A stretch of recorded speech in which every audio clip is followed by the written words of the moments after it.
पर्दाफाश। इमारत व इतर बांधकाम कामगार मंडळाकडे बांधकाम कामगारांची नोंद केली जाते। या नोंदीत कामगारांना वेगवेगळ्या सुमारे 32 शासकीय योजनांचा लाभ मिळतो। यात योजनांच्या लाभावर डोळा ठेवून नोंदणीच्या अटी व नियमांतील पळवाटांचा आधार घेत सहाय्यक कामगार आयुक्त कार्यालयात बोगस बांधकाम कामगारांची नोंदणी करणारे दलाल व संघटना यांच्यावर कारवाईची प्रक्रिया सुरू झाली आहे। राज्यस्तरीय पथक साताऱ्यात आले असून यातून पर्दाफाश होणार असल्याने दलालांचे धाबे दणाणले आहेत।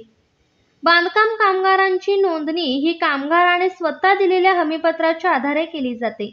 याचाच गैरफायदा घेत काही दलाल व कथित कामगार संघटना या मोठ्या प्रमाणावर बोगस बांधकाम कामगारांची नोंदणी करत आहेत। अशा प्रकारच्या तक्रारी वाढल्याने कामगार मंत्री आकाश फुंडकर यांनी जिल्हानिहाय दक्षता पथक स्थापन करून तपासणीचे आदेश सहाय्यक कामगार आयुक्त यांना दिले आहेत।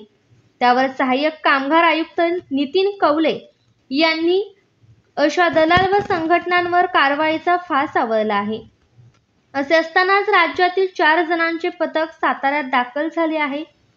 सातारा शहर व जिल्ह्यातील काही ठेकेदार व संघटनांची या पथकाने तपासणी केली आहे। यातील बहुतांश ठेकेदारांनी मोठ्या संख्येने कामगार आपल्याकडे कामाला असल्याचे शिक्के कामगारांना दिले आहेत। आता या कामगारांचे वेतनपत्र, हजेरीपट इत्यादी सर्व रेकॉर्ड सादर करावे असे या नोटीसमध्ये म्हणले आहे। त्यामुळे बोगस कामगार नोंदणीत केलेले दलाल व संघटना यांचे धाबे दणाणले आहेत। प्रत्येक विभागात प्रत्येक जिल्ह्यात जिल्हा कार्यालय प्रमुख यांच्या अध्यक्षतेखाली एक स्वतंत्र जिल्हास्तरीय दक्षता पथक गठीत करण्यात आले आहे। या पथकांचे कार्यक्षेत्र मात्र त्यांच्या स्वतःच्या जिल्ह्याऐवजी दुसऱ्या जिल्ह्यात आहे, जेणेकरून कारवाई अधिक निष्पक्ष आणि प्रभावी राहील।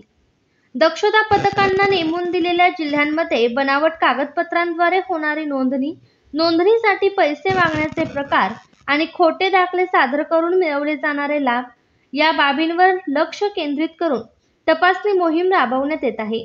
काही ठेकेदार व संघटना कोणत्याच प्रकारे रेकॉर्ड सादर करू न शकल्याने आता या कामगारांची नोंदणी रद्द करून ठेकेदारांवर शासकीय फसवणूक केल्याचा गुन्हा दाखल होणार आहे। दरमहा एक तपासणी बंधनकारक। या तपासणी दरम्यान ज्यांच्या काही तक्रारी असतील त्यांना आपल्या तक्रारी दक्षता पथकाकडे देता येतील असे जाहीर करण्यात आले आहे। दक्षता पथकाने प्रत्येक महिन्याला एक तपासणी करणे बंधनकारक करण्यात आले आहे। तसेच या निर्णयामुळे बांधकाम कामगारांची फसवणूक करणाऱ्या दलालांवर आळा बसणार आहे।